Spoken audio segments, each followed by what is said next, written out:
You're listening to the Patriot Nation podcast.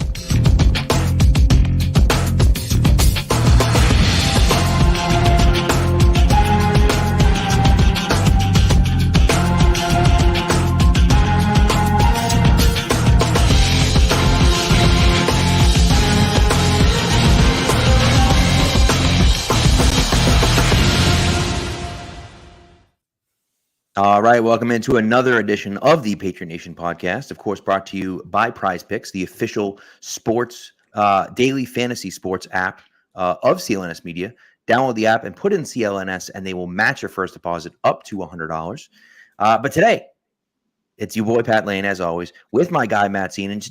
Jean. And today we have a super special guest, a very special guy we haven't had on in a few years. We love him, though. He is the host of the Locked On Patriots podcast. He is a writer for Pat's Country. He is Mike Debate. Mike, thank you so much for coming on, man. We appreciate it. Pat, Matt, thank you so much for having me on tonight. You know, it has been a while, but it feels like home every time I come on. So I always appreciate the invite, and thank you for having me back. It does. Yes. No, we appreciate it, and we're excited to talk some Patriots. We are a week away from the draft. 1 week from today, the Patriots will have already made their pick, presumably, assuming they haven't traded back, or at least pick 3 has gone by in 1 week. The Patriots may not have drafted yet, but pick 3 will have happened, and we'll see what the Patriots have decided to do at 3. And so we'll get into that. But there was a lot of conversation this week. A lot of things happened this week. And the first of which I guess we'll talk about is this ESPN article, anonymously sourced. We love anonymously sourced articles here in New England, especially when they're written by ESPN. Really kind of flamed Robert Kraft, in my opinion. We've seen hit pieces on Bill Belichick. We've seen hit pieces on Tom Brady. We haven't seen many hit pieces on Robert Kraft, and this kind of felt like a hit piece on Robert Kraft to me. Yeah, I think you look at what happened there, Pat, and you mentioned hit pieces on Tom Brady. You mentioned hit pieces on Bill Belichick. Well, Robert Kraft's kind of the only one left in Foxborough right now out of that successful triumvirate that brought 6 championships to the region. So it stands to reason he's going to be on the firing line, and I'm not making excuses for that. I happen to agree with you on this. Look, whenever you're dealing with anonymous sources, and, you know, we've all, Pat, Matt, you guys, we've all been there where we have information from a source and you really want to bring it to the forefront and you're trusting your source and you believe that this is something that the public has a right to know. Always have to know exactly where this information is coming from and how close you are directly to the actual source of the material, which in this case would be Robert Kraft and maybe even Bill Belichick. This unnamed source that we're hearing in this piece from ESPN didn't speak directly to Robert Kraft, didn't speak directly to Arthur Blank. We're hearing that it's a source that spoke to 2 people, a close Kraft friend and a longtime Belichick confidant. So at this point, folks, I mean, you have to understand, consider the source, and I think, Pat, you're absolutely right on the money. This did feel like a little bit of a hit. But again, we're used to it here in New England. We've been dealing with this for the past few years. We can remember the first ESPN hit piece that came out. I think we're still looking at, we never looked at CBS Scene the same way after that, and that big board that was up there. We heard a lot about what happened with Belichick and Brady when Tom was ready to come back. All of a sudden, that came to the forefront. So, these are all strategically placed, and ultimately, I think, the validity has to be in the hands of the beholder. But right now, from what I've seen, I really didn't think there was too much to bite onto if Patriots fans are looking for any type of actual controversy.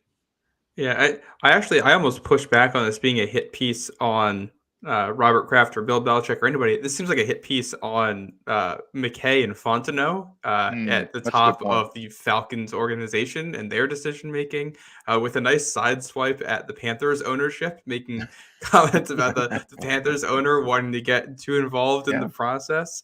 No, I mean, the headline that you'll see in New England is Robert Kraft tries to stop Bill Belichick from getting another job. And then you read the article and all that's in there is that owner of the Falcons, Arthur Blank, reportedly had a conversation with Bill Belichick where they talked about, what went on, and because those two are friends and they've known each other for a long time. And what the contents of that phone call are what's being reported, and some people are saying something's about it, and others are saying other things about it. It was characterized in a number of different ways in the article, but we're hearing about it through multiple people, like you were saying, Mike, and it occupies like 1 or 2 paragraphs in this entire very long article on the Bill Belichick saga this offseason. It's not the main point of this whole thing.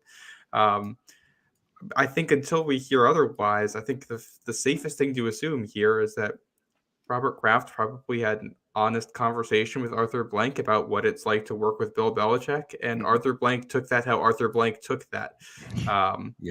And that's, you can't do anything with that information once he decides what he's going to do with it. That's that. I will say I did note in there that Arthur Blank seemed to be looking for somebody who he could be buddy with as a coach. It did hint at that. And if that's who you want, you're not going to like the recommendation you're going to get on Bill Belichick. And right, correct. That's not the fault of Bill Belichick. No, it isn't. Bill Belichick is a lot of things. Warm and cuddly are not two adjectives that are going to be used to describe him. And I think it's possible. If Robert Kraft did call up Arthur Blank out of nowhere and say, "Dude, don't hire this guy. He's awful," you better have a good reason for it. I'd be upset if he's just doing that to smear Bill, or if it's a personal thing or whatever. But I don't think from this report we have anything that really indicates that at all. Seems like a bit of a nothing burger, carefully timed to release the same day that ESPN also announced Bill Belichick is going to be joining their draft coverage on the Pat McAfee show.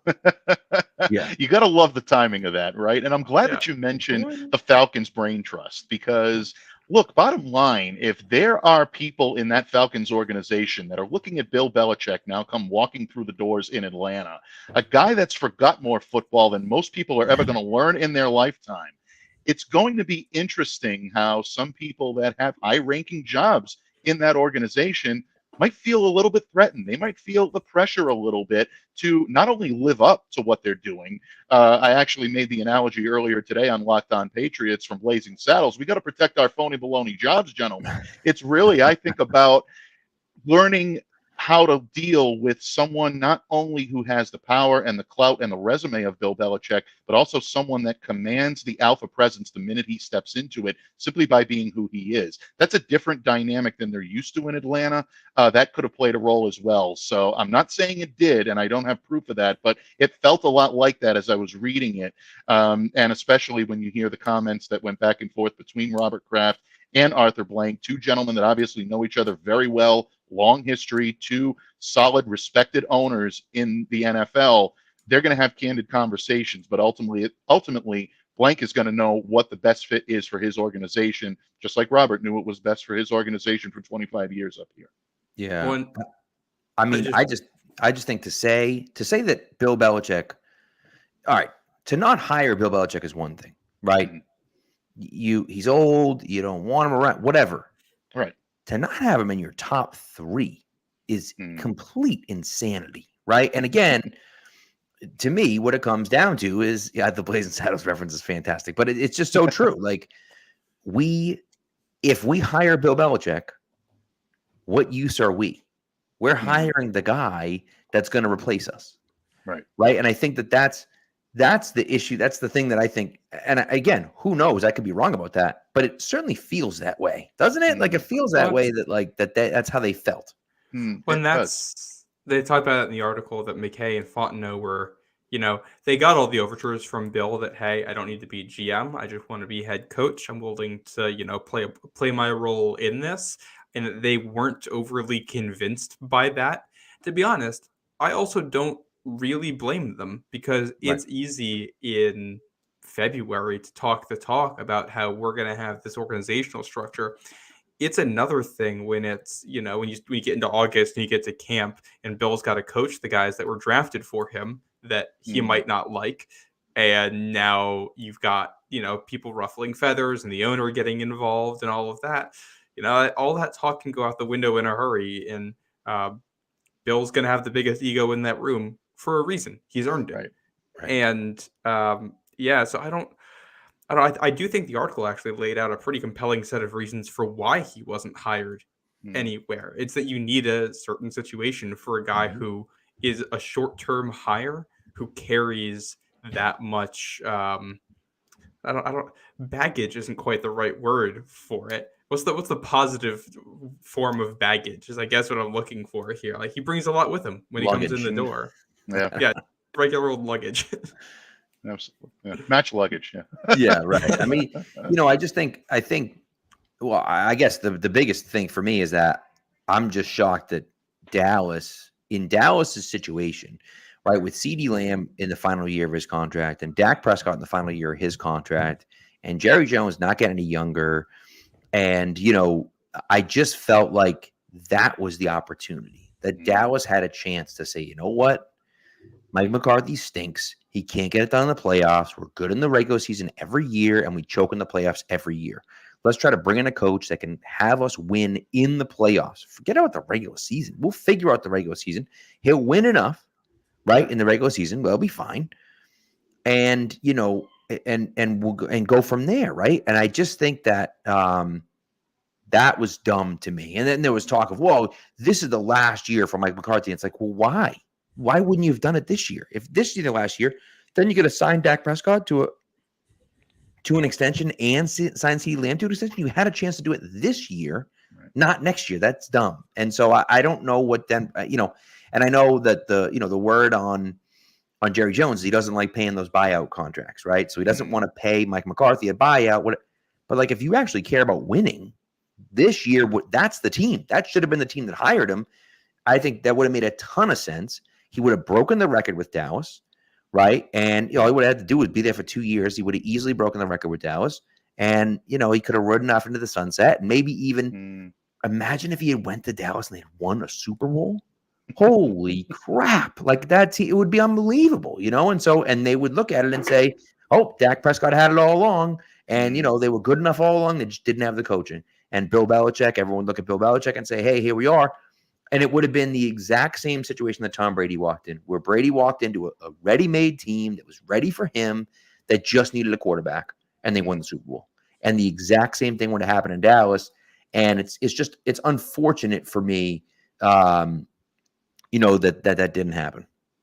Yeah, I think the Dallas situation is really interesting. That surprised me too when it happened, believe it or not, because not only are you looking at Dak Prescott, CeeDee Lamb on the offensive side of the ball, guys that can get the job done, and that offense can be high flying. You're also looking at guys on that defense that could be unbelievably enhanced by Bill Belichick and the knowledge he brings on defense. Can you imagine Micah Parsons under his tutelage? Can you imagine guys like Deron Bland or Trevon Diggs coming back, and that secondary all of a sudden being coached by Bill Belichick, who's coached the likes of Ty Law, Stephon Gilmore? As much as people want to erase his name from being in that defensive backfield for a number of years, Asante Samuel, you've got to give him credit. These guys played well under Bill Belichick. He's coached some of the greatest, Darrelle Revis. I can go on and on. So that team, right, to me, as you put very eloquently, Pat, I think was a ready-made situation. Right after Belichick became available, we heard rumblings, and I was never able to substantiate these. Did the best I could to try to, but never was able to. That Bill may have not been that high on going to Dallas at that point. I think maybe he wanted to see what else was out there. And say what you will about Jerry, he's not going to sit and wait around for anybody. He believes he's the ultimate alpha in Big D. Even if Bill is coming walking through that door, still wants to remind him who's signing the check. So that could have factored into that decision. But now you're hearing Dallas all of a sudden as a possibility again. And it begs the question, if you wanted to do it last year and you're going to do it this year, why not just do it when the time is right? All of a sudden, now it opens the door for teams like Philadelphia or maybe even the New York Giants. If they struggle this year, Bill's got a lot of history there. That's a team that I would definitely keep an eye on. I like Brian Daboll, and I hope he has success and is able to bring that team back. But if he struggles 2 years in a row and Belichick is hanging out there, might be tough for them to lay off, especially if Belichick comes in with a solid succession plan with a guy like Josh McDaniels or his own son. Who knows? I mean, these are all possibilities to think about, folks, but it's going to be interesting. The Belichick roulette wheel is going to be really, really fun to watch these next few months while the NFL season is going on. And he's going to be making appearances like the one he's going to make next week on ESPN. It wouldn't shock me to see him pop up on Peyton Manning's podcast or to see him pop up on McAfee again. Belichick is strategic, and he knows that for lack of a better term, folks, his persona right now needs a little bit of rehabilitation. I think you Yeah. saw that last year with how affable he was at the Army-Navy game. I think everybody's still got that. I still have that picture on my desktop. I still have the one with him with the helmet on. That's You great. got to love it. And if you see that from Bill Belichick and you see that softer side, maybe all of a sudden it kind of takes the bloom, it puts the bloom back on the rose, so to speak. So we'll see. Going to be interesting and fun times.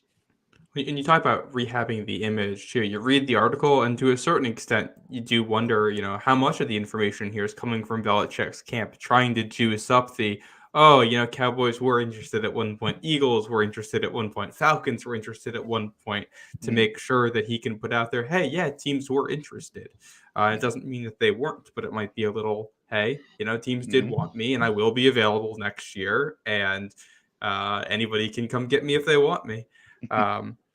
But it's going to be, I'm very interested to see how he does in this draft coverage, how he covers New England in particular in the QB situation. I'm fascinated to see. And you go back to, when was that? Late January, early February at some point when the rumors came out that Belichick was very high on Jaden Daniels.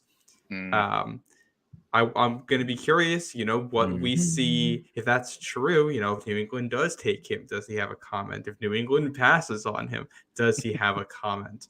And I'm sure he'll keep it professional. I'm 100% sure, because Bill is never going to speak ill of, coworkers. He's always been very, very good about that. But hearing what his actual thoughts are on some of those things is just going to be fascinating. Especially if he does end up getting into coaching immediately after. This is a 1-year gap. He goes back into coaching. He could be talking about draft decisions a week from now for players that he is coaching a year from now. Yeah, something tells me that he's not going to, just the way he is, he's never going to slight anyone. He's never going to sit there and say, this guy's no good, or this guy, really, it's this or that. I think you may hear some value. I'm sure you'll hear some things about, hey, I wonder if you couldn't get that guy a little bit later, or, if there's another player that's similar to him a little bit later, something like that. But I'd be shocked if he, ever said anything bad about a player or, the decision maker for that matter. He just doesn't have that in him, I think, in public. Now, he may say that to his confidants or whatever, behind closed doors, but he's not a guy that I think will ever say that in public. Yeah, I agree with you. It's funny. I was thinking about that earlier about Bill Belichick being on and doing a pre-draft show. I want to see the first quarterback that gets the dreaded Belichick stamp of disapproval when he says he's the guy that can make all the throws. That was always an indication that Bill Belichick had his sights squarely set on a quarterback that he was about to make the life miserable of on any given Sunday or a Monday night or a Thursday night or whenever the Patriots happen to be playing. But if we were sitting in the media room on Wednesday and we heard him get up there and go, yeah, he's a good quarterback, he can make all the throws, yeah, you pretty much knew that Bill had this guy's number. So it'll be interesting to see if he uses that terminology on Thursday. I'm looking forward to that. I was talking about one of the quarterbacks in this draft to one of my buddies the other day and found myself using the term, yeah, he can make all the throws. And I immediately checked myself as, if I'm saying that, then I might want to reconsider my position. Yeah, not great. So, all right, let's move away from the Belichick stuff for a second, and let's get into the new GM, essentially, of the Patriots, which is Elliot Wolf. Had a press conference today, a week out of the draft. And I want your opinion on it, obviously, Mike. I do love the fact that he was wishy-washy. He had no good answers for anything. The team looks good right now. Wow, we're pretty happy where we are right now. Well, we might take a quarterback at 3. We might not take a quarterback at 3. We might move back from 3. We might move up. Who knows what's going to happen? We have no idea. I think that they're playing it correctly in the fact that you have an incredibly valuable asset, right? And right now, depending on what Washington does, it could be the most valuable asset on the trade block right now. Chicago's not moving number 1. Washington doesn't look like they're moving number 2. They might, but doesn't look like they are. You might have the most valuable asset on the trading block right now. And so if you are saying all the things that they're saying, nobody knows what you're thinking or who you want. I think that's the position that they need to be in, right? Absolutely. And I think Elliot did a tremendous job of walking that line, of letting people know, hey, we're open for business. That was a great tagline. Everybody Yeah. used it. You saw headlines popping up all over Twitter today. Open for business, open for anything. That's exactly the message that the Patriots want to put out there right now. You're right. They do have the most valuable, in my opinion, asset right now in terms of the trade market when it comes to the 2024 NFL draft, because I don't think Washington is going to move number 2. They look like they're ready to zero in. Now, it's interesting that the odds makers, and Matt, thank you for pointing this out to me earlier before we went on the air, that the odds makers are kind of evening out when it comes to Jaden Daniels and Drake May going to the Washington Commanders. So the question is, do the Patriots value both Drake May and Jaden Daniels high enough where they're willing to go with either pick at number 3 and go with them as their quarterback of the future? If they like one guy more than the other and Washington ends up with them, then all of a sudden things can get very interesting because there's a lot of talent on this draft board. Patriots also have an awful lot of holes on this roster to fill. You can make the argument that maybe the guy they need the most might be left tackle Joe Alt out of Notre Dame. My good friend Murph, who joins me all the time on Locked On Patriots, has been beating that drum since the start of draft season. And it's hard to argue with him because the compelling argument of what this kid can do to an offensive line is tremendous. Marvin Harrison Jr. is a guy that I know Patriots fans would love to see in Patriot blue. I would love to see a dynamic talent like that. You also have to think about who's throwing him the football. So I caution Patriots fans to always remember that. But there are a lot of holes that need to be filled. And if you can maximize that draft capital for a pick that all of a sudden you'd be making just to make, it's not the MO of Elliot Wolf. He's never done business like that, whether it be in Green Bay or in Cleveland. His father never did business like that. They always look to maximize the value of these picks. And I think that's why putting Elliot Wolf in this driver's seat was a very smart move by Robert Kraft, by Gerard Mayo, because they know this guy can handle the load. So far, I like what I've seen from him. It's going to be really interesting because I feel like the worst case scenario at pick 3 is you take a quarterback just to say you took a quarterback. Right. You take somebody you don't love. And obviously, Elliot Wolf says you got 6 guys that you like, which I think is a really savvy thing to say because now teams will have to consider that no matter what the Patriots do here, they're going to be in play for a number of quarterbacks. I don't think that's how they really feel. I think GMs get picky about their quarterbacks and tend to fall in love with individual prospects. I don't think there's a chance they love all 6 guys at the top of this draft, but it means other teams have to respect that possibility. If they stick at 3 and take Marvin Harrison Jr., now teams have to be aware that, all right, a quarterback might be coming off the board at 34, which means if you want someone, you got to trade up, you got to move around the board, you got to do things, or the Patriots might be looking to move up. If they trade back, teams have to know, hey, you got to jump New England if you want one of these quarterbacks still.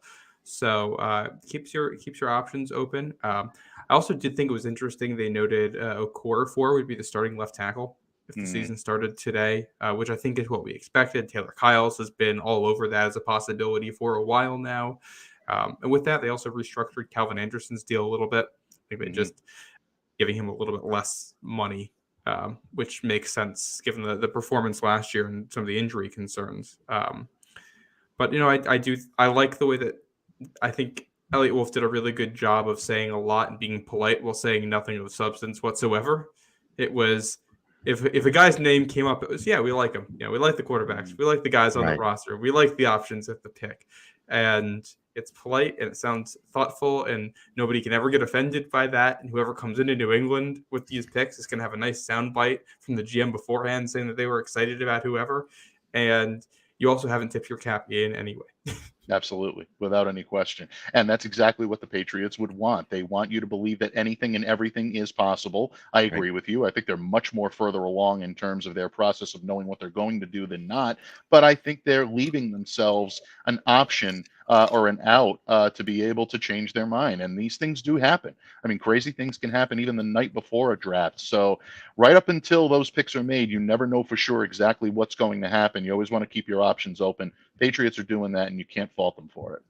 Yeah, it's really fascinating. So one of the mentions I want to jump off something that Matt said. was taking Marvin Harrison Jr. at 3. And look, I think Marvin Harrison Jr. is incredible. I do. I think he's a phenomenal player. I think he's a great talent. I think he's a guy that, can really be an excellent player in this league. And I think will be an excellent player in this league in short order. The question that I have is it worth it to take him at number 3? And let me throw a caveat at you. Is it worth it to take him at number 3 if you have a huge package on the table, right? Because there's a world in which you're sitting at 3 and no one's really biting, right? No one's saying, well, I'll give you 11. Minnesota's not calling and saying, we're going to give you 11, 23, and our first round pick in the next 2 years. Right. Denver isn't calling and saying, it was a report that came out today about Denver, and who knows, the problem with the problem where you can pay for the blue check mark is that you never know who's actually a real reporter and who isn't anymore. And so, those reports allegedly that came out today that, said Sean Payton had said to someone like they'd be willing to deal like Surtain and 12 and their first round pick next year and more for one of these top flight quarterbacks. Right. So, and of course that's hearsay, right? Right. But if none of those deals are on the board and you have to take someone, well, if you don't love the guys there, then yeah, sure, take Alt or take Marvin Harrison Jr. But if you have a trade package like that, do you think I can't imagine, and I'll let you answer this, but I can't imagine taking Marvin Harrison Jr. over a package like that. I agree with you. I don't think that would be something that the Patriots would do, again, because there's so much uncertainty at the quarterback position. And there is uncertainty along the offensive line. To say that we're going to put all our eggs at number 3 into the basket of Marvin Harrison Jr., you're still looking at development that's going to take a little while. I love Jacoby Brissett as a quarterback. I agree with everything Elliot Wolf said about him today. He's going to be a great mentor. He's got a good arm, spectacular work ethic, someone who knows the game, knows the nuances of playing in New England. I know he didn't have a whole lot of time here, but he learned an awful lot in that year, backing up not just Jimmy Garoppolo, but also Tom Brady. So you learn from those guys, you absorb that, and that's going to serve him well here. But I don't think there's anyone that's looking at this right now and saying he's your long-term solution at quarterback for the next few years. If the Patriots passed on a quarterback this year, it's probably a signal that they may be punting the season and looking to get into the same position they were in next year, next year, or they're going to try to pry a veteran away for a stopgap opportunity to contend right away. I think the roster may be a little bit too far away for that. So if you try to build your team, the best thing to do is to build with a foundation, and that means multiple picks and probably shying away from a guy that is a dynamic talent, like you said, Pat, but also comes with an awful lot of development needed at other stages in the NFL, and I just don't think you're seeing that right now from the New England Patriots. So I agree with you. I don't think they would use that 3 pick on a wide receiver. I think they'd be more apt to deal it if the quarterback that they really wanted is no longer available. And I believe the Wolf tree, like those guys don't take wide receiver early either. Yeah, usually. Yeah, it's. I don't believe they have. No, you're right. Yeah, so it's tough because it's the Patriots have had an issue at receiver. I think if you want to date it, Brandon Cooks being traded away kind of feels like the last point where they had a true number 1 wide receiver outside you felt good about. And it's tough to sit there and know that the guy who can be your answer to that problem for the next 15 years is on the board and you're going to pass on it. But odds are that's going to be the right call, whether it's taking a quarterback or taking a trade back offer. It's just going to be, it's one of those that if you have to make the right decisions after that. If you trade back, you got to make the right picks. If you take a quarterback, you got to develop him. Otherwise, you're going to be sitting back looking at that number 3 pick and thinking about what could have been. Absolutely. Very well said, Matt. Yeah, and I just think too, like, I mean, listen, one of my favorite draft stories of all time is the Achilles Smith story, right? Where, and I'm sure you're familiar with it, Mike, but if you're not, Achilles Smith obviously was drafted by the Bengals out of Oregon, I believe, years and years ago. 1999, I want to say. I think it was the Tim Couch year. Either way, doesn't matter. He was drafted number 3 overall. It was the same year that Ricky Williams was drafted because the Saints were going Saints with Mike Ditka were going absolutely completely insane. And they were just trying to trade everything. They ended up trading their entire draft to trade up for Ricky Williams, but they went completely nuts and they offered something like 3 first-round picks, 2 second-round picks, a third-round pick, and like, there might have been like 4. I don't. It was some obscene amount of picks. Like I think it was 7 or 8 picks in total for that one pick. And I think they were moving back from like 3 to 15 or something like that. And they turned it down and drafted Akili Smith. And Akili Smith has someday when you have time, everyone that's listening, Google Akili Smith's stat line. And it's like one of the worst stat lines in NFL history. It's incredible how bad it was. And so it's like, you don't want to be the team that passed on some insane package because you were so bought in on a guy, and especially not a wide receiver. I might even say, if I'm the Patriots and I'm sitting at 3, and I might want to draft Drake May. I like Drake May. I think he's a good player. I don't know if he's the guy. I think he might be. But if some team is going to go absolutely insane and trade you, 4 first-round picks or something like that, and a player or something like that, I might just say, you know what? I mean, how can I pass on that? I'm so far away from this being a really competitive team. I'll move back. And then if I want to move back up and take Neighbors or Dunze or Joe Walt or whatever, I'll use a pick next year or whatever to move back up and do it. I think you run into this issue where it's like, if you turn down too big of an offer, it almost doesn't matter who's there. None of these guys are a sure thing. In my opinion, at least, I think that, when you look at certainly JJ McCarthy and Drake May, there are a lot of question marks with all these quarterbacks, I think. Mm-hmm. Yeah, I agree with you. And look, bottom line, what the Patriots have to ask themselves, and Elliot Wolf touched on this earlier today, it's all well and good to be able to look at stats and to be able to look at highlights. We do it all the time. We do it to evaluate for mock draft purposes. We do it to evaluate for draft analysis. We want to be ready for draft night. We want that little soundbite, that little tidbit that we can tweet out that shows that this guy is the guy that can lead your team to the promised land. But I think Elliot put it best today when he said, you want someone that's going to be able to elevate your teammates. You want someone that can handle, and he said this about a month ago at the Combine when he said, we want someone that can handle being the quarterback of the New England Patriots.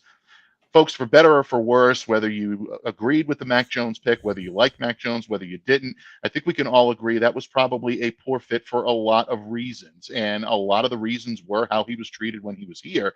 But I think ultimately there wasn't a situation where this guy was ready to necessarily take the reins of an organization that was led by the greatest to ever do it, and in my opinion, the greatest that will be ever to do it in Tom Brady. So you want someone that can fill into that gravitas. It's a lot to live up to, and I understand that no one will ever be able to, but you want someone that's going to be able to take that mantra. When you bring this quarterback into the room, no matter who it is, whether it's Jaden, whether it's Drake, whether it's JJ, whether it's Michael Penix, whoever you happen to be looking at, you have to say to yourself, what are the guys in that locker room going to do when this guy walks into the locker room? Are they going to gravitate toward him? Are they going to play for him? Are they going to put their faith, put their trust in him? Is this a guy that can keep the locker room, not only grab it, but hold on to it? If you can find the guy that can do that, that's the guy that you need to do. Then you need to push all of your chips into a quarterback basket because you're never guaranteed this spot in the NFL draft again. But Pat, I think you're absolutely right. And Matt, you touched on this. If that guy is not there in your estimation, and there's a huge bag out there that Gerard Mayo talked about earlier this offseason, if the Patriots see what they want in that bag, I don't see them laying off it. So if that's the case, do not be a bit surprised to see that pick moved. But only the Patriots brain trust knows that right now. Well, it's the way you talk about that too, with what comes with being the quarterback of the New England Patriots. That almost to me feels like college recruiting talk a little bit of here's our program and here's the shoes you have to fill, which I just think is an interesting way to think about it. And there's a certain amount of pedigree that comes with that position now in New England. It's if you have to deal with the media that you get in New England, and you have to deal with some of the biggest shoes that you're ever going to have to fill in New England. You're always going to be compared against the impossible. And I feel like we should, to do whoever comes into service, we should probably compare them to Drew Bledsoe, just to to give them any fair shot here. How about those Scott are big Zolak? shoes too. Yeah, I was gonna say, man, that's. Oh, Zoe's going to start yelling at us now. No, we love Zoe. He was a good quarterback up here. What are you talking about? No, seriously, he was. But bottom line, I think that's a good point as well. And look, it's unfair. I mean, there's no question about it. And you can say up and down that a player should not have to be held to that standard. But it's the fact of the way things are up here in New England. I don't think it's necessarily something put on the team by ownership or by the Patriots brass or the front office. But the fan base is used to winning now. When Drew came in here in 1993, this team didn't know too much success, save for getting drubbed in the 1986 Super Bowl by the Chicago Bears. That was about the biggest taste of success they had, big-time success, since they started in 1960. Now this team has 6 banners hanging in that stadium. You want a guy that's going to be able to come in and try to help lead you back, as difficult and as unfair as it may be. That's what's on a quarterback's shoulders when he walks through the door. You want someone that understands that and is going to do his best to be able to live up to it. Not necessarily someone who will live up to it, but someone who's willing to take that chance and willing to be able to say to the players in that locker room, see that? We're going to hang number 7, and have the players believe that you're going to hang number 7. That's the type of special quarterback that you want. I don't know if you're going to find that in this draft. Maybe we will. Maybe one of these guys has that in him. Again, the Patriots are going to have to make that decision. They're going to have to be very careful when they do it. Well, if intangibles are going to be the biggest part of the picture here too, or if for Elliot Wolf, that's something they're looking at, the name that's going to keep coming to the top of my head here is JJ McCarthy. And I personally don't feel like he has the profile, a list of accomplishments, maybe not the right word, because he did win a national championship. He doesn't have the production you would typically expect out of a quarterback that goes number 3 overall. And I like JJ. I don't necessarily like JJ the top 5 pick at any point. But if you want a guy who has the leadership and a guy who isn't afraid to step into big shoes and rise to a moment and take on criticism and lead his teammates, he's the kind of guy who's going to win over coaches, GMs, anybody in the interview room with that stuff. You know, we've heard all the stuff that's come out about him in the draft process. And I think every quarterback in this draft is good on the intangibles. There's nobody that I'm really worried about on that front. They all seem to have really good leadership skills. They're all respected by their teammates. There's no off-field issues with anybody. The worst we've come up with in this entire cycle is that one of the quarterbacks likes to paint his nails. If that's the worst we have about a group of 6 quarterbacks, these guys are all right. But JJ does, I think, take it to another level. And again, I don't know how I feel about that at 3. But it wouldn't shock me if that wins these guys over, if that part of the picture is what they're weighing the most. Yeah. I'm going to make our listeners groan a little bit, but very shortly after the JJ stuff kind of broke, I reached out to a friend of mine who's an NFL scout, and I gave him a call and wanted to know if there was any truth to what he was hearing about JJ. And this guy has had dealings with the New England Patriots. He's had dealings with Michigan football. He's college scout, but obviously he's an NFL scout, but he's had college experience. So there's a lot there that would lead me to believe that this guy is relatively dialed in, and he's been a good friend of mine for a long time. He said, and I'm quoting him verbatim here, so that way I don't misrepresent. I wouldn't discount New England's interest as smoke and mirrors when it comes to JJ. He was impressive during his pro day workouts. He missed only 2 passes. He's strong. He has a nice touch on the ball. How could that not interest Wolf and the Patriots coaching staff? And he said, don't forget that national championship line item. It looks great on a resume. They like that kind of hardware over there in New England. So just something to consider, folks. I don't think the Patriots would do this at number 3.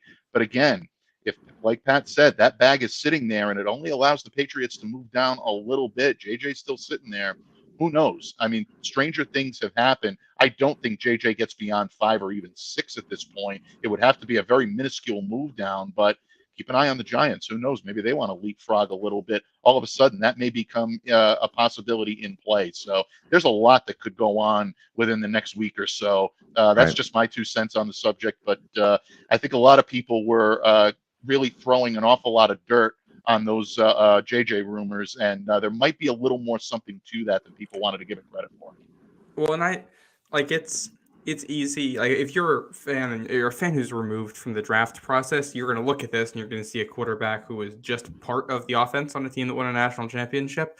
And I think what you also have to see is it was a guy who was very highly recruited and a guy who is a very good athlete. And if we're going to do player comparisons here, if Drake May is Josh Allen and Jaden Daniels is Lamar Jackson. If we go back to that draft, the guy who J.J. McCarthy has the most in common with is probably a Baker Mayfield. I think there's some similarities in terms of leadership skills and the way you respond to your teammates. Both guys who are a little bit undersized, who play with a ton of heart and will leave it all on the field, and also both guys who have good but not great physical attributes kind of all around. And Browns took Baker Mayfield number 1 overall, obviously with a lot more production. Elliot Wolf was in that draft room along with John Dorsey, so that's interesting. Exactly.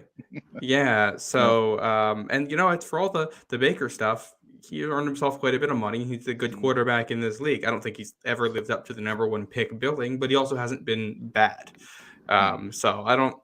That's JJ would not shock me at all.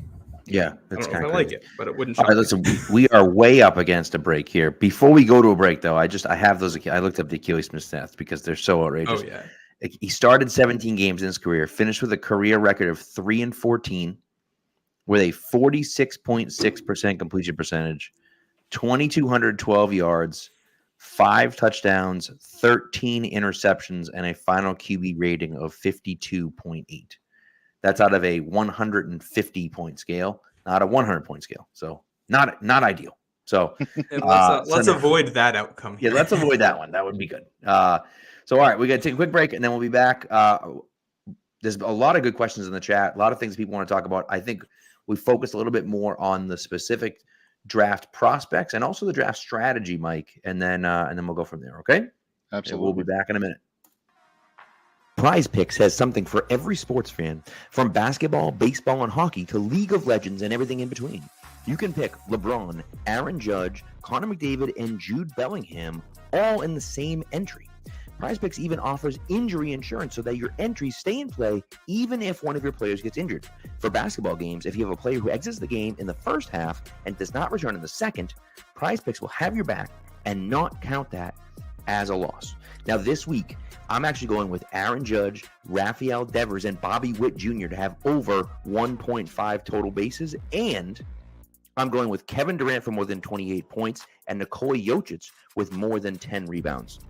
Download the app today and use the code CLNS for a first deposit match up to $100.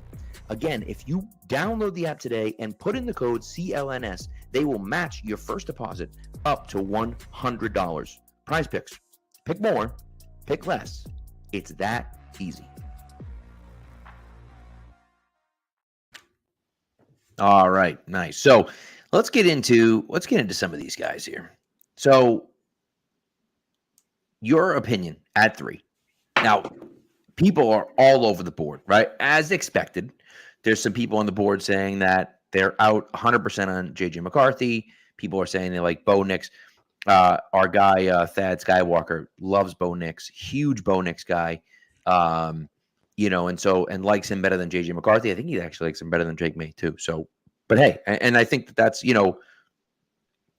with these guys, there's so much, I think, that's there.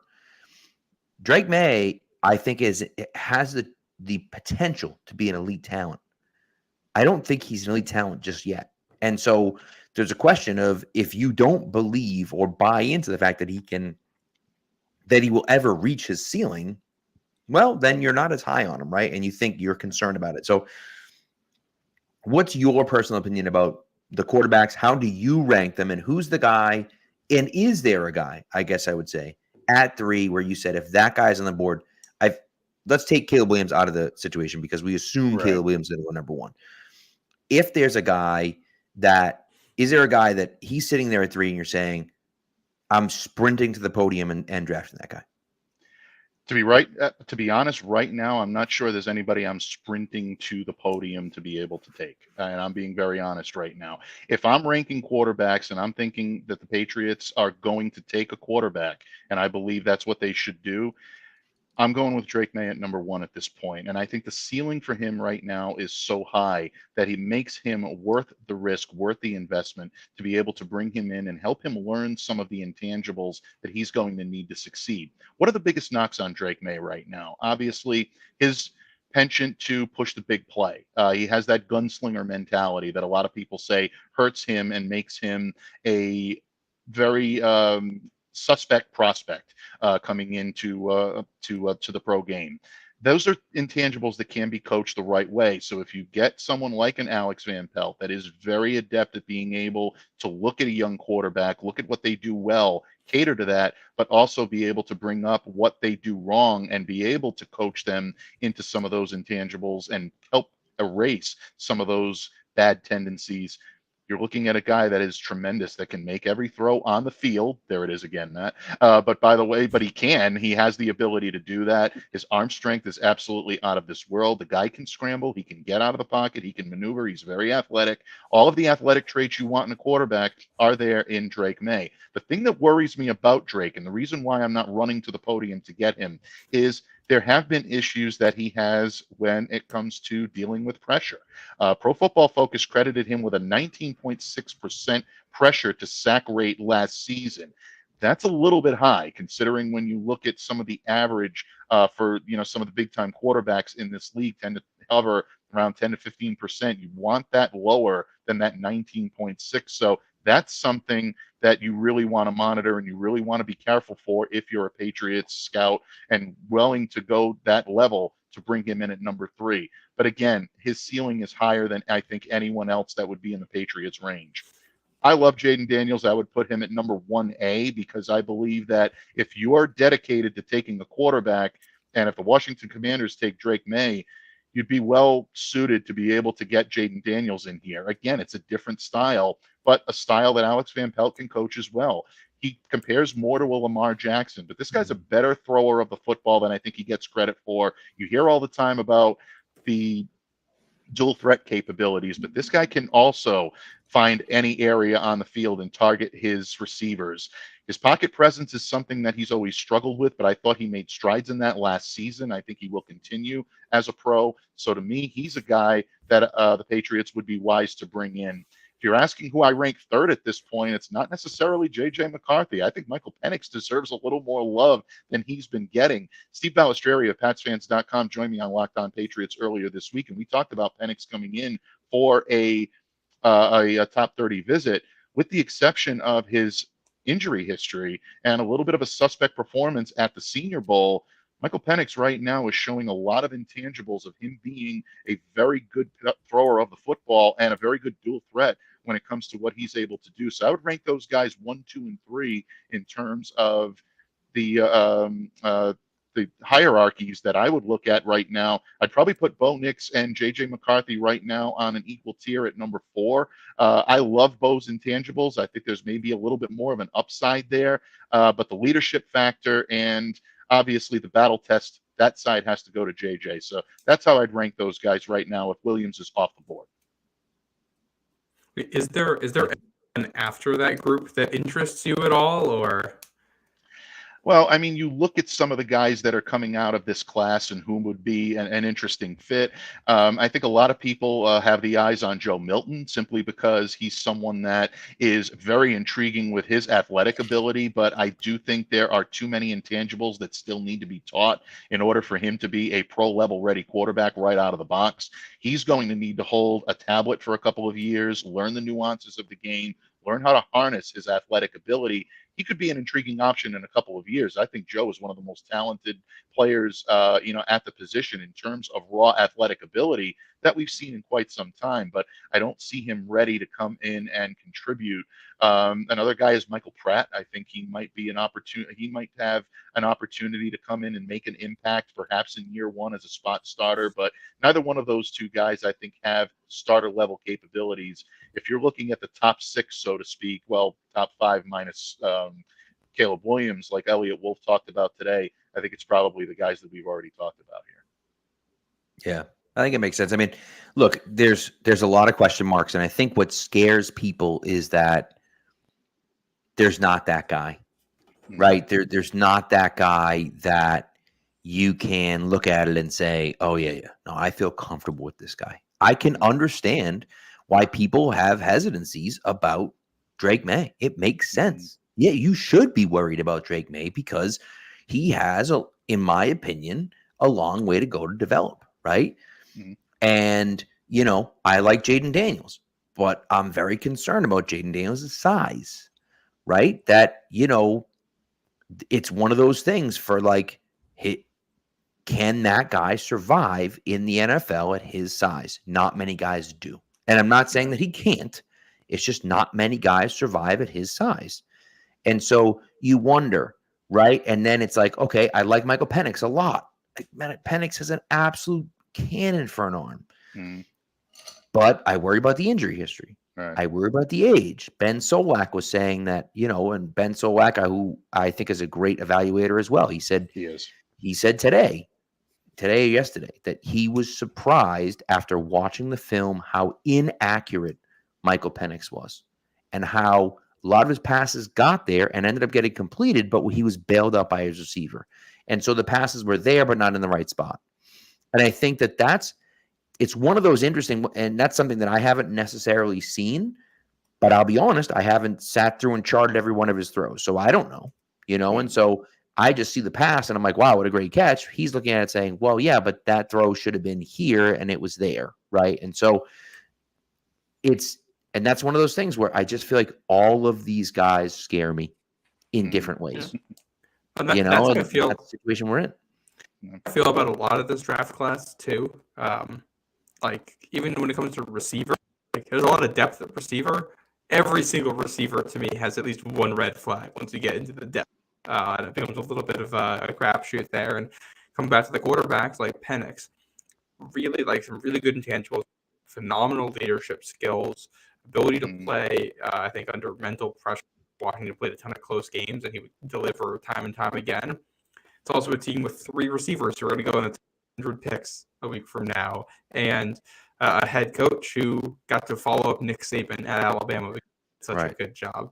You go to LSU, and it's 2 guys who are going to go in the first round at receiver and a leadoff line. And you go to Michigan, and a head coach who, the Super Bowl jumps right back to the NFL, and who had that offense humming all season long because of how dominant they were in the running game. And Bo Nix in here, he's kind of sleeping on how good Troy Franklin was for Oregon this past season, and they have an offense that was kind of what at the college level, the way they were able to spread teams out and find and create stuff. So at 4 situations there with quarterbacks who performed well,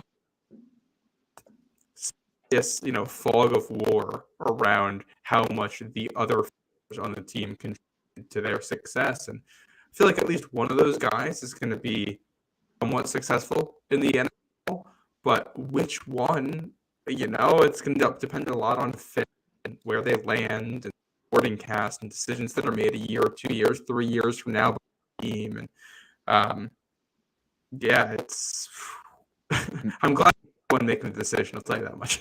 Matt, I'm not sure something's going on with your mic there, Matt. I'm not sure what happened, but you're like all crinkly or something. I'm not sure what's happening. Don't know what it is, but anyways. But no, it's a good point. I mean, that's, a lot of question marks, right? And he's right. Like, and I think one of the things that, and I don't know exactly what the stat is, and so I'm going to butcher it a little bit, but and someone pointed out that I mentioned the stat a few times on the show before, but it was WAA, which is wins above average, and it's something that's put out by Pro Football Reference, and in this case maybe College Football Reference, which is essentially the same thing. And someone was comparing the guys to the quarterbacks to each other. So they're looking at the rest of the offense, the other 10 guys on the offense, as compared to each other. And this WAA would be compared wins above average. So the average player at their position. And in that case, number one, and I forget even who number one on the list was. Whatever, it doesn't matter. Number 4 on the list, though, was I think 2.5, I believe. It was like 2.5 was wins above average, was number 4 on the list.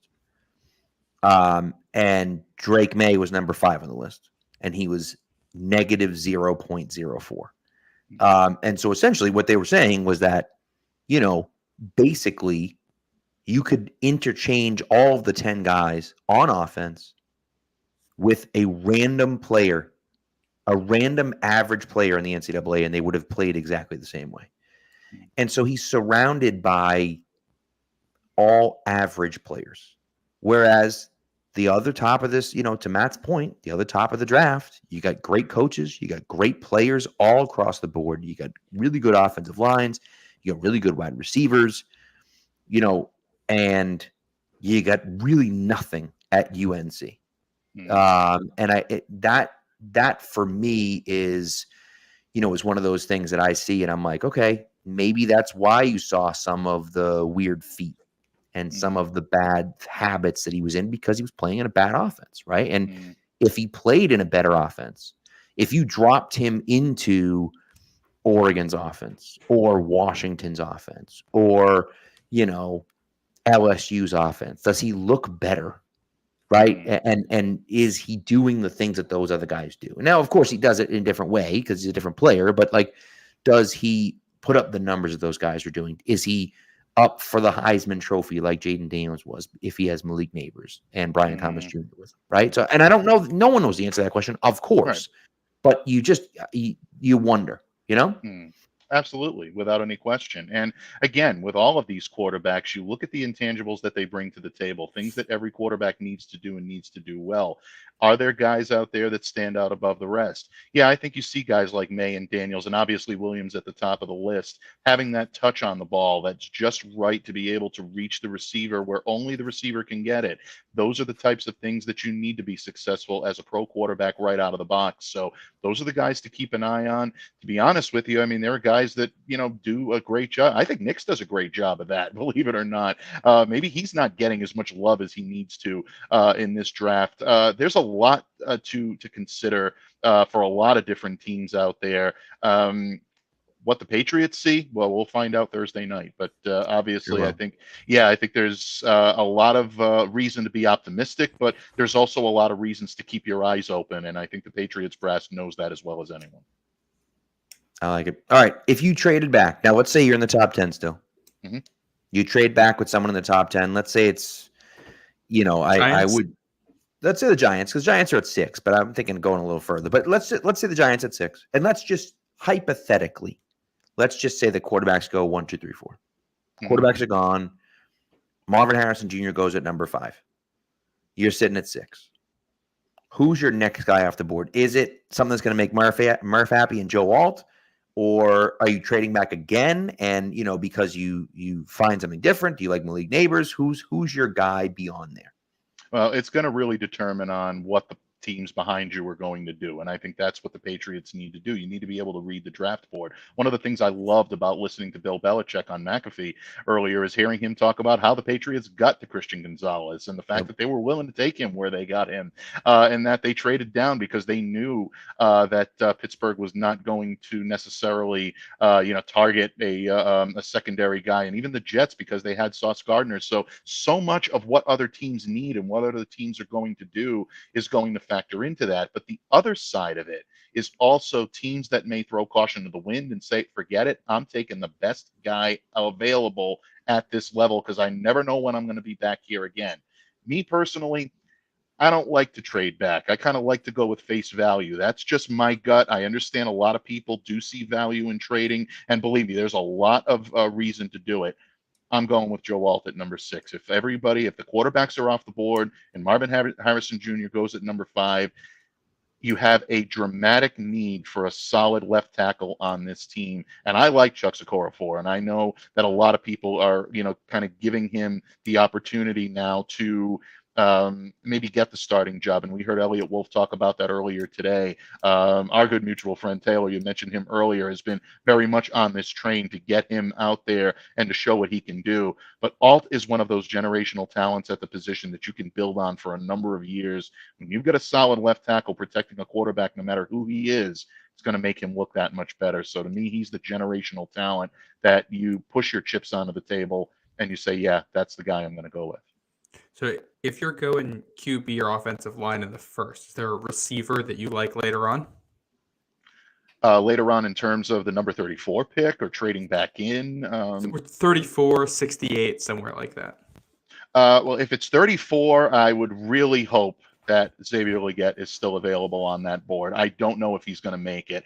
A lot of what we're seeing from the draft height now has got him going late first round, and I think he's worth every bit of that. This guy has ex-receiver written all over him. He's got the size, he's got the speed, he's got all the intangibles to be a number one receiver in this league. I would love to be able to get him in a Patriots uniform. The question is, how aggressive do you go? Do you try to trade back into the first round to make sure that you get him? Is he available at number 34 without any problem? If he's there, I think the Patriots take him. I don't see how they lay off of a talent like that. I think the guys, obviously, like a Neighbors, like a Brian Young, those guys, Brian Jones, excuse me, those guys are going to be off the board. So I think you're probably looking at someone like a Legette. But a guy that I really, really like at 68, or maybe, who knows, you may have to throw caution to the wind and move up a little bit, is someone that Pat's loved for a good long time. I think you and I started this guy's fan club. You may have been first on this, but I'll say that I was second on the bus, and that's Malachi Corley. Let's go. I love what this kid can do. That start and stop. If I can talk tonight, folks, it'd be amazing. That start and stop step that he puts at the top of his drop really is something that is really amazing. He's got the shiftiness. He's got the ability. Yes, I understand that it may take a little bit to kind of mold him into that perimeter weapon that the Patriots are looking at. But this guy can do it in the middle part of the field. And in my opinion, he can win his battles anywhere. He's a guy that I look at very strongly as well. And you know what? You might throw Roman Wilson in there too. I know we're set at the slot with Demario Douglas, but you know, I always go by the old adage that you can never have too much firepower. And if a guy's pretty fast and he's able to run your offense the way that offense needs to be run, you take a shot out. I like it. I like a lot of this. This is great. And listen, Mike, I'm 100% on board with Malachi Corley as well.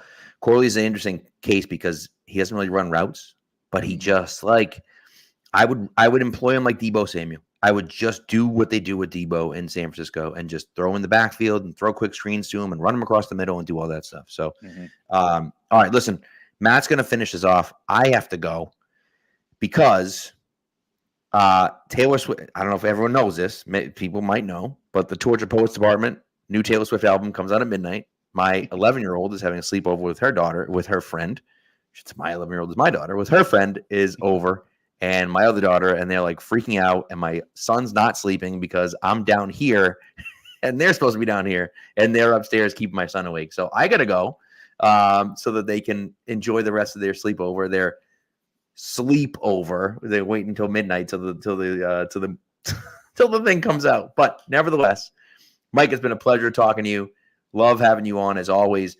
I'm hoping, and we'll see how the night goes, but I'm hoping that you'll be able to join us next week during our live show. And people, if you haven't already subscribed, go over to Pat's Nation Network on our YouTube channel. Subscribe to us there. If you're watching on Twitter, this will be on Twitter as well. We'll be live the entire first night of the draft, all night from beginning to end, from 6 to midnight, essentially. And I don't know if we'll start quite at 6, but we'll be going, I would say, until midnight. It's a lot of fun. We have a ton of people stop by, and we're hoping that Mike, has got a ton of commitments. We're hoping that you can make an appearance at least for a bit. So I'll definitely be by for at least a little bit. Thank you so much for inviting me. And it's always great to stop by, Pat. Thank you so much for your hospitality tonight, my friend. Of course. So thank you. Enjoy the album for those of you listening to Taylor Swift. And I will talk to everyone on Monday with Matt. Mike, Matt, have a great rest of your night, and we'll check in a little bit later.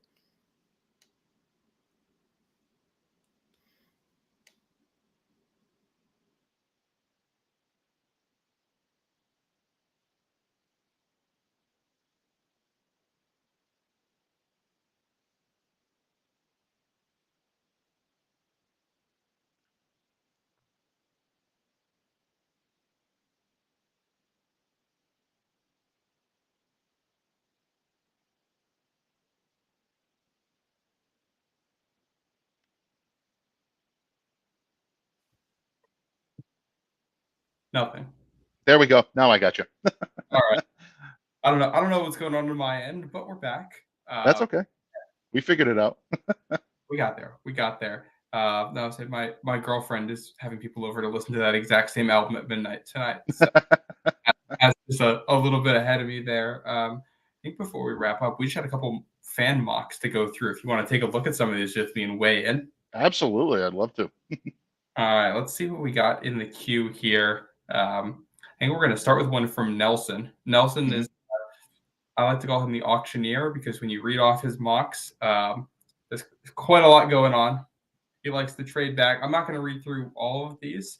So if you're listening to the audio version of this, jump on over to YouTube if you want to see the full version. It's basically all trades, but some of the names for the Patriots is Drake May and Brian Thomas. You see Patrick Paul in there. You see Xavier Legette, Javon Foster, the tackle from Missouri, Tip Ryman in there. Tyrone Tracy is in there. Sione Vaki. Are there any names on this one that you like? Yeah, I think I've been definitely on the Tip Ryman train for quite some time. I think this kid is the best pure blocker at the tight end position in the class. And I think the Patriots have an opportunity to bring him in if they were to draft him in the middle to late rounds. I think this kid absolutely would be a welcome addition, especially when you have two very adept pass catching tight ends like a Hunter Henry and a Austin Hooper. Bringing someone in like Tip Ryman, who's brings a little bit of nastiness, a little toughness to that position, I think would be a welcome addition.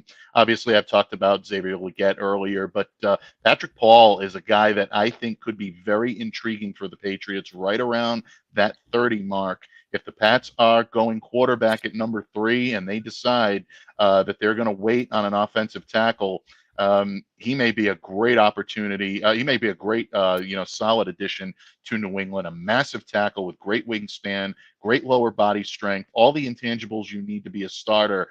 He could be a potential steal at this point for any team if they're getting him at this point at 38 in the second round. If Patrick Paul is going in the second round, I think it has a potential to be a draft steal. That's how high I am on this guy.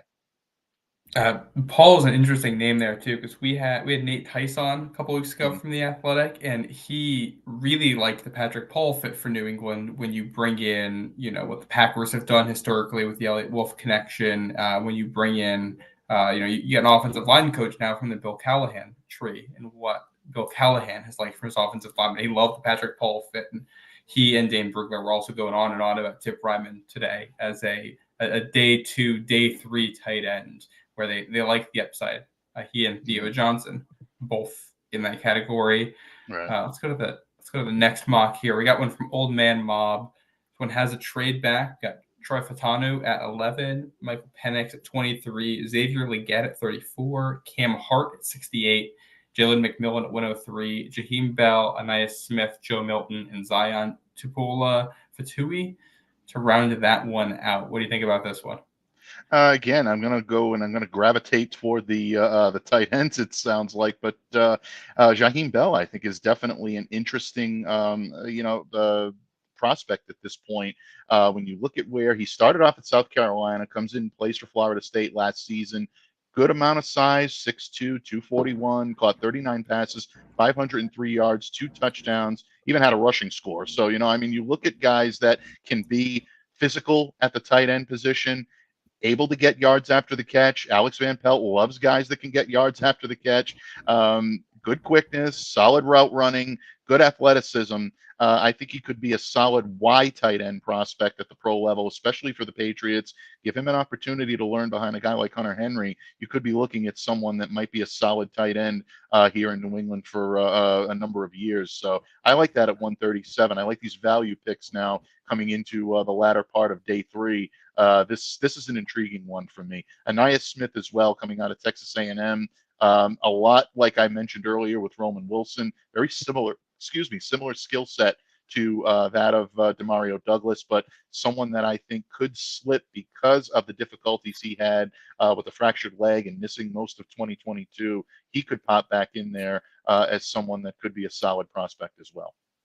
Yeah. Bell is somebody who our comment section has loved on this show for a long time now, and I like him as a fit in this offense with AVP. I think that makes a lot of sense. Do you have any thoughts on Jalen McMillan there at 103? McMillan, I think, is an interesting prospect. I like him as a pro level prospect. I'm not sure if the fit here in New England is going to necessarily be the best. I think he still needs a little bit of seasoning to be the type of receiver he would be called upon to be here in New England. I think there's talent there that could push him to more of the top echelon of quarterback of excuse me of wide receivers that are in this class. But at the same time, I also think that the Patriots would probably be looking for maybe a little someone more physical on the perimeter. So I like McMillan, but again, the guy I'm looking at for the wide receiver right now is at number 34. I'm really developing a huge draft crush on Xavier Legette the more I watch him. Leggett is such an interesting. I feel like he's a polarizing guy. I'm not personally in the Leggett camp, but I do see the appeal. I get it. Um, I don't know if I like him as much. I don't know how the NFL is going to view him because of the 5th-year breakout. You know, anything from late first to early third, I think, is on the table for him and every other receiver in that tier. I'll move on to the next one. We got a mock here from Ben. We got quite a few trade backs in this one as well, so I'll just read through some of the picks. Brock Bowers leads it off at 13 for New England with a trade back. Jordan Morgan, Lad McConkey, and Xavier Legette all in the second. Mark Perry, a safety at 188. I believe New England just met with him recently. Yeah, any takeaways from this one? Well, obviously, I kind of gravitate toward the offensive tackles here because I think that's where the Patriots might be in the market for one, is right around that number 34 pick.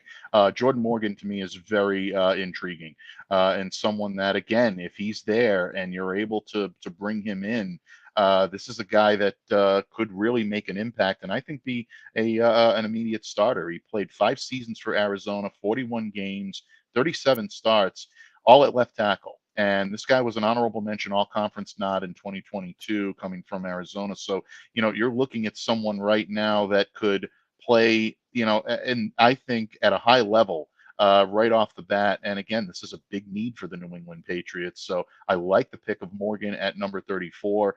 Depending on how we've seen him mocked lately, he could still be there, but there is a possibility that he may be off the board by this point as well. But he's there at 34. You got to give him his just due.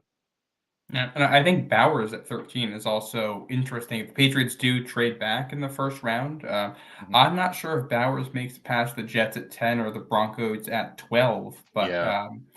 If they don't love who's available at tackle and the top 3 receivers are gone, Bowers is an offensive weapon, and I really would not be upset with that pick at all. Our next mock here from Matt Manito. It starts off with May, McConkey, and Legette. McConkey at 44, Legette at 63. You got Blake Fisher in there, Ben Sinnott, Matt Gonsalves, and a couple of round 7 guys. I know you're going to lean towards Legette here, but McConkey and Fisher, do you have thoughts on those 2 guys? McConkey, I think, is someone that is going to be an immediate contributor at the pro level without any question. This kid does his best work in the slot, but he is a workman wide receiver that can pretty much do anything that you need him to do. Love the intangibles he brings to the table. He's coming from the Georgia program. He's well coached, well ready for the pros. And I think, at number 44, this is a great pick for the New England Patriots. If they're able to pull this off, this would be phenomenal. I do love Legette. There's no question about it. But Fisher is the most intriguing name right now to me on this list. He played a very key role with Notre Dame in the shadow of Joe Alt, and that's a big shadow, by the way, folks. But you got to remember that Blake Fisher cuts an imposing, figure himself. He's 6'6", 312, so he's not necessarily a guy that's going to back down from anyone. Played all his games at right tackle, started all 12 games last season for Notre Dame. That unit was a semifinalist for the Joe Moore Award. That's given annually, folks, to the best offensive line in college football. But the thing that I like about Fisher, and I think this is one of the reasons why the Patriots brought him in for a top 30 workout last week, Scott Peters worked with him a lot during his pro day back in March. He knows that a lot of his prowess is going to be at right tackle, but he does find that the intangibles that he brings to the table could allow him to move to the left. this is an interesting one to watch. I know a lot of people are saying it's not a solid fit, but if they feel that Blake Fisher can play effectively on the left side, you may have found your new Trent Brown here, folks. So keep a sharp eye on Blake Fisher throughout draft weekend. If he ends up in New England, you know they definitely saw something in him. I think there's a possibility this could work. And Fisher is also, still very young. He started on the left side. He got Wally pipped there by Joe Alt because he started, I believe, his first game at left tackle as a freshman, got hurt, missed the rest of the season, and then Joe Alt came in and had to move to the right side, which isn't not really his fault that you're moving to the right when Joe Alt's the other guy. So certainly a very, very intriguing game there. We got two more. This one is going to be from B Ham, Bhamm. Another trade back in this one. First four picks for New England in this one. Tyler Guyton, A.D. Mitchell, Cooper DeJean, and Michael Penix, all in the top 42 with a series of trades. You also do have Blake Fisher in that one, Theo Johnson, UNH legend Dylan Laube in this one. But let's start at the top. Tyler Guyton, A.D. Mitchell, two guys we haven't talked about in here at all. Where do you land on those guys? Yeah, Mitchell, again, is a solid prospect, someone who really, I think, has the ability to be a solid receiver in this league. I like what he brings to the table, and I like the intangibles. So, again, somebody that you can definitely be able to utilize for that X role. I love this, and especially the value of where they're getting him. Tremendous pick here. Guyton has been someone I've had my eye on right along. Obviously, another massive tackle, a guy that comes to you from Oklahoma, someone that you know is going to be ready to make that step, and a guy that's versatile. Once again, someone who can play on the right side, he can play on the left side. He's someone that's going to come in and play exactly where his coaches tell him to play. And if you can get a guy like that, especially to protect the blind side of a quarterback coming in and put him over there on the left side and make him your solid left tackle, yeah, I think you're doing something right. So I love Guyton in this pick, in this mock draft. That was a very savvy pick to get this one going. Yeah, Guyton is another guy. It's interesting. And I think, what makes the tackles at the top of this class interesting is you have a lot of guys who've played on the right side, that's the one spot in New England's offensive line where you feel good right now. Right. So how they evaluate that, I think, is going to be telling. How they evaluate these guys if they're looking at anybody who can switch sides. Last one for the night. This one is from Michael, who he had a whole email to go along with this. I'm not gonna read the whole thing, but the mock, he has Marvin Harrison Jr. at 3, Kingsley Suamatia at 37, Jonathan Brooks at 46, Ben Sinnott at 105, Tanner Bortolini, MJ Devonshire, Cedric Johnson, Jalen Coker from Holy Cross to round it out. You talked about Joe Alt being a guy you like at the top. We talked about the Marvin Harrison Jr. stuff. What do you think of this approach to wide receiver and then tackle open it off?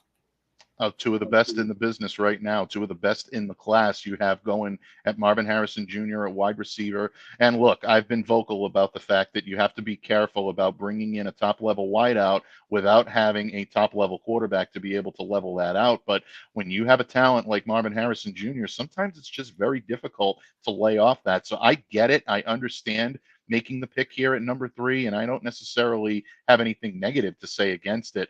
I love Kingsley Suamatia. I really like his potential fit in New England, and I also like the position that Michael was able to get here. So good name, good solid picks here.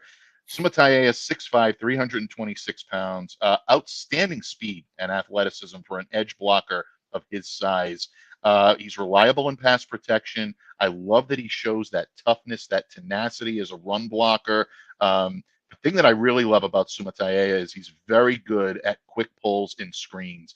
That, I think, is going to allow him to assimilate into a pro-level offense, especially the type of offense that Alex Van Pelt likes to run. I want to see him work on his hand placement, his lower body strength a little bit. If he can harness that, this guy's a solid starter for a number of years to come in the NFL. So good, solid pick to start these two off. Yeah, Suamatia is definitely another polarizing guy. I know he's very much what you see in him is what you think your offensive line coach can develop. I think as well. He's very young. He's still unpolished in a lot of ways. I think his good reps, he looks like a franchise tackle. And his bad ones, he looks like somebody who doesn't belong on the field. And it's just, I think, building some of that consistency for him should be big. And it's Iowa Mike had elaborated in his email. I'll summarize here that he doesn't like the odds of taking the third quarterback at pick number 3. Just historically, he doesn't like how that's worked out for teams. And I think he says if you're going to shoot for the moon, just take the best player available, take Marvin Harrison Jr. and build your team from there. And you know what? I think there's merit to that approach. It isn't necessarily what I would do, but I do think there's merit to that argument for a team building strategy. And this offense is devoid of talent. I'm not going to get mad if they just take a receiver who fixes their biggest issue and you move on. Absolutely. You know what? If he's the best player on the board, and arguably, I mean, Marvin Harrison Jr. at 3 could be the best player on the board, and that is including the rest of the quarterbacks that are available. It's hard to lay off that. I can't argue against that in any way, shape, or form. Whether it's what I would do or not, like you said, is another kettle of fish. But right now, I think that there is an argument to be made, and I support it. I think that's a good place to leave it off with 1 week until the NFL draft. Mike, thanks for coming on. Let everybody know where they can find your stuff. Absolutely. Matt, thanks so much. You and Pat, you guys do a great job here on Patriots Nation now, and I always look forward to coming on to be with you guys. I also look forward to both of you joining me on Locked On Patriots very shortly, folks. So keep a sharp eye out for that. We like to do crossovers here as much as we can. We're all a big happy family up here in New England in terms of the New England media. So we always try to do what we can. But you can catch me each and every day on the Locked On Patriots podcast on the Locked On Podcast Network. Just dropped my final mock draft on Locked On Patriots. So if you want to hear what I would do in the New England Patriots driver's seat, definitely check that out. You can catch all my written work over at Pat's Country as well.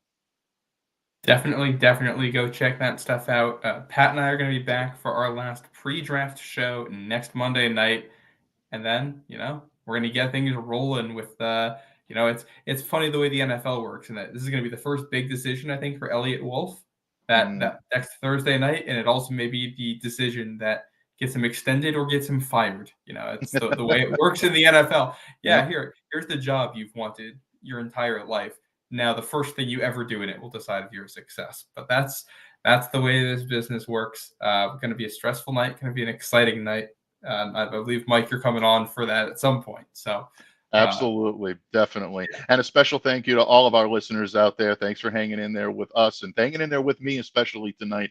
I appreciate it. It was my honor to be on this show and to be with all of you tonight. So best of luck and enjoy the draft coming up. It's going to be a fun one for us Patriots fans. Yes, it will be. That'll do it for Mike. I am Matt St. Jean. We'll see you on Monday night. Thanks for listening.